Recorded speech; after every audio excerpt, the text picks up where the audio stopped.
احنا مسلمين وكيجمعنا دين واحد. خوتنا في سوريا عزاز علينا بزاف، ما يمكن الشعب المغربي يتخلى على الشعب السوري ويتخلى على الشعوب المستضعفة.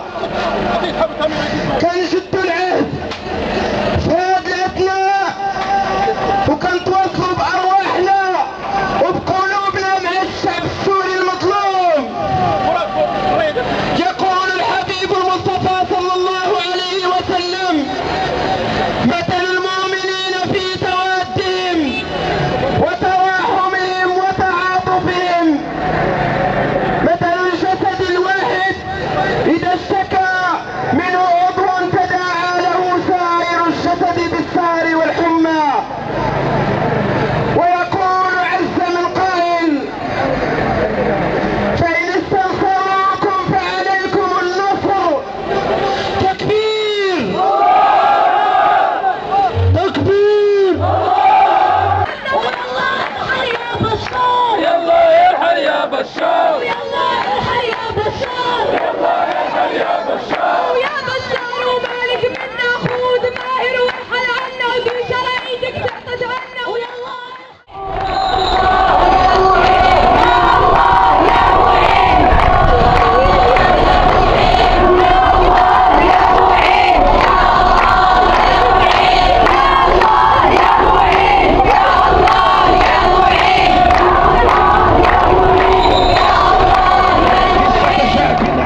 تحت التسلط والقهر، تحت وطأة النظام البعثي العبثي عشرات السنين.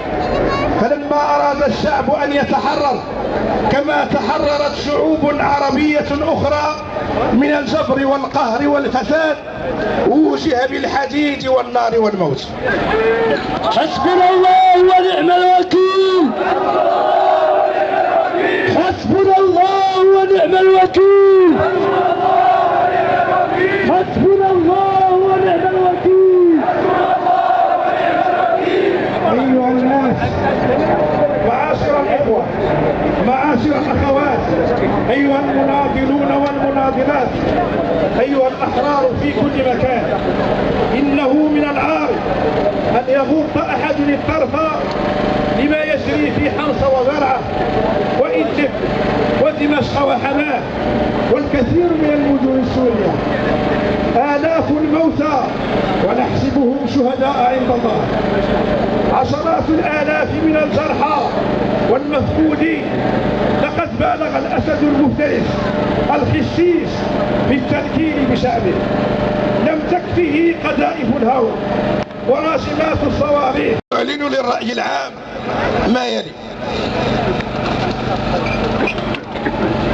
استنكارنا الشديد للجرائم التي يقودها النظام السوري الهالك، تنديدنا بالصمت العربي والدولي الذي يوفر المزيد من الوقت للآلة العسكرية السورية للتنكيل بالشعب الأعزل، تأييدنا للثورة السورية الطامحة لتحقيق الحرية والكرامة، مطالبتنا الدولة المغربية بقطع كل أشكال العلاقات مع النظام السوري وطرد سفيرها فورا، دعوتنا كل الهيئات الوطنية والدولية للتفاعل الإيجابي مع ثورة الشعب السوري حتى إزالة النظام الهمجي الأسدي القائم وبناء دولة الكرامة والحقوق والحريات والديمقراطية.